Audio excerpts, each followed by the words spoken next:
Thank you Samsivarao. విశాఖలో ఎన్టీఆర్ భరోసా పెన్షన్ల పంపిణీ కార్యక్రమం ప్రారంభమైంది. జిల్లా వ్యాప్తంగా తమ నియోజకవర్గాల్లో పెన్షన్ల పంపిణీ కార్యక్రమంలో కూటమి నేతలు పాల్గొన్నారు. విశాఖ ఉత్తర నియోజకవర్గంలో జీవీఎంసీ 44వ వార్డులో పింఛన్ల పంపిణీని ఉత్తర నియోజకవర్గం ఎమ్మెల్యే విష్ణుకుమార్ రాజుతో పాటు టీడీపీ జనసేన నేతలు కలిసి ప్రారంభించారు. వర్షం సైతం లెక్క చేయకుండా పెన్షన్ల పంపిణీ జరిగింది.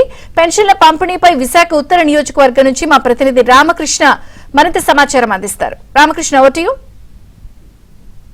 విశాఖపట్నంలోని ఎన్టీఆర్ భరోసా పెన్షన్ కార్యక్రమం అంగరంగ వైభవంగా జరిగింది. ఉత్తర నియోజకవర్గ కూటమి నేతలు కూడాను ఈ కార్యక్రమంలో పాల్గొన్నారు. లబ్ధిదారులకు కూడాను పెన్షన్ అందజేశారు. ఇదే అంశంపై మనతో మాట్లాడడానికి భారతీయ జనతా పార్టీ సీనియర్ నేత ఉత్తర నియోజకవర్గ ఎమ్మెల్యే విష్ణుకుమార్ రాజు గారు ఉన్నారు. మరింత సమాచారం సార్, ఎలా ఉంది సార్? ఈరోజు మీరు ఇచ్చిన మాట నిలబెట్టుకున్నారు మీ కూటమి నేతలందరూ. ఇది చిన్న విషయం కాదు, డెఫినెట్గా this is a great wonderful విషయము.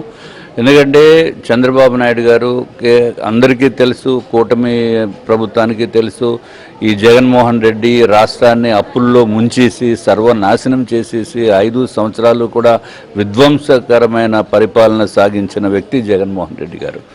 అట్లాగే ఇప్పుడు చంద్రబాబు నాయుడు గారు ఏదైతే మాట ఇచ్చారో, ఈరోజు ఉదయమే 6 గంటల నుంచి మేము ఈ డిస్ట్రిబ్యూషన్ కార్యక్రమం మొదలు పెట్టడం జరిగింది. పెన్షన్స్ ఇది మొత్తం ఆంధ్ర రాష్ట్రంలో సుమారు 65,18,000 మందికి 4,406 కోట్ల రూపాయలు డిస్ట్రిబ్యూషన్. అంటే దేశంలోనే మొట్టమొదటిసారిగా ఇటువంటి చరిత్ర సృష్టిస్తున్న వ్యక్తి చంద్రబాబు నాయుడు గారు. అట్లాగే కూటమి ప్రభుత్వం అని చెప్పడానికి మాత్రం సందేహం లేదు.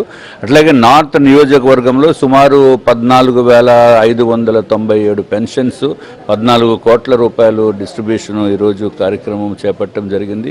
ఇదివరకు ఏదైతే వైఎస్ఆర్సీపీ ప్రభుత్వము వాళ్ళ నేతలు పిచ్చి పిచ్చి ఆరోపణలతోటి, తప్పుడు సంకేతాలతోటి, తప్పుడు వార్తలతోటి మీకు పెన్షన్స్ ఇవ్వరు, మీరు బ్యాంకులకు వెళ్ళాలి, మీకు చాలా ఇబ్బంది పడిపోతారు ఇదివరకు అనే ఉద్దేశంతో రకరకాల ఇబ్బందులు మాటలు వాళ్ళు పంపించడం జరిగింది ప్రజల మనసుల్లోకి. కానీ ఇప్పుడు దానికి అంతటికీ కూడా విరుద్ధంగా ఒక పండగ వాతావరణం లాగా ఇక్కడ జనసేన నాయకురాలు, అట్లాగే తెలుగుదేశం పార్టీ, భారతీయ జనతా పార్టీ నాయకులు ప్రతి ఒక్కరూ వచ్చి, అట్లా అధికారులు వచ్చి, వాళ్ళు ఎవరైతే మన పెన్షన్స్ అంతకుముందు 4,000 రూపాయలు వచ్చిందో వాళ్ళకి 7,000 రూపాయలు ఇవ్వటము, 3,000 రూపాయలు వచ్చి వాళ్ళకేమో 6,000 రూపాయలు ఇవ్వటము, వాళ్ళు చాలా ఆనందంగా ఉన్నారు. వాళ్ళని చూసి వాళ్ళ ముఖంలో ఆనందం చూసి మాకు కూడా అందరికీ కూడా సంతోషము. ఇది పండగ వాతావరణము ప్రతి నెల 1వ తారీఖు కంటిన్యూ అవుతుంది. సార్, మనతో మాట్లాడడానికి ఉత్తర నియోజకవర్గం జనసేన సీనియర్ నేత ఉషా కిరణ్ గారు ఉన్నారు. మేడం, ఈరోజు అక్కడ ముఖ్యమంత్రి, డిప్యూటీ సీఎం మంత్రులు అందరూ ఎవరి నియోజకవర్గం వాళ్ళు పెన్షన్ పంపిణీ చేస్తున్నారు. మీ నియోజకవర్గంలో ఎలా జరిగింది ఈ కార్యక్రమం? ఈ ఉత్తర నియోజకవర్గంలో శాసనసభ్యులు విష్ణుకుమార్ రాజు గారి ఆధ్వర్యంలో ఉదయం 5:30 గంటల నుంచి ఇంటింటికి వెళ్ళి పెన్షన్ పంపిణీ కార్యక్రమం. ఒకవైపు వర్షం పడుతున్నా కూడా మరి కూటమి నాయకులందరూ కలిసి ఈరోజు 44వ వార్డులో కోయిలాడి వెంకటేష్ గారి ఆధ్వర్యంలో ఈ కార్యక్రమం పెట్టారు. అలా ప్రతి వార్డులో కూడా దిగ్విజయంగా సాగుతుంది. దాదాపుగా ఉత్తర నియోజకవర్గంలో 14,000 మందికి పెన్షన్స్ ఇచ్చే కార్యక్రమం విష్ణుకుమార్ రాజు గారు చేపడుతున్నారు. మరి రాష్ట్ర వ్యాప్తంగా కూడా సుమారుగా 65 లక్షల మందికి లబ్ధి జరుగుతుందంటే, మరి ఏదైతే కూటమి ప్రభుత్వాన్ని నమ్మి అధికారంలోకి తీసుకొచ్చిన తర్వాత 3,000 రూపాయలు ఉన్నటువంటి పెన్షన్ ఎట్ ఏ టైం 4,000 రూపాయలు చేయాలన్న ఆలోచన చంద్రబాబు నాయుడు గారు అలాగే పవన్ కళ్యాణ్ గారు ఆలోచన చేయడం అనేది చాలా శుభపరిణామం.